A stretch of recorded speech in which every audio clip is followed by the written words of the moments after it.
So this is my Snowflake multiplication smartboard lesson. So this is just the title page.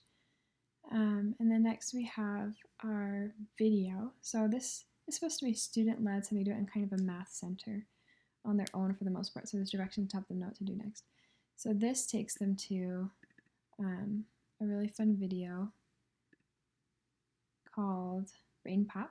And we won't watch the whole thing, but it just gives a kind of an overview of multiplication and how it works and why we have it, so just to kind of warm them up for the lesson. And then we have a word problem, which is what the standard is for second grade. And here the students can click and hear an audio recording. Myra caught 4 snowflakes on her tongue yesterday. She caught 2 times as many on her tongue today. And so that can be helpful for students who struggle with reading but are okay with math, or who might be English language learners or things like that.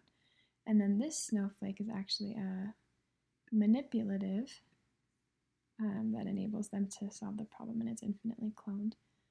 Oh, and actually for my locked one, this snowflake shape here is locked on my first page.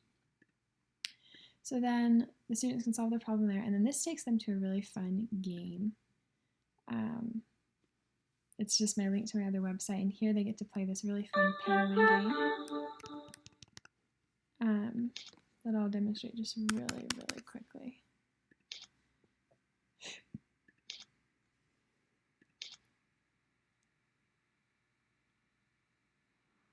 So here the students just practice their really fast math facts. So for example, 4 times 5 is 20, so then the penguin jumps there, and then 7, and they race the computer. So I just thought that would be kind of fun for them.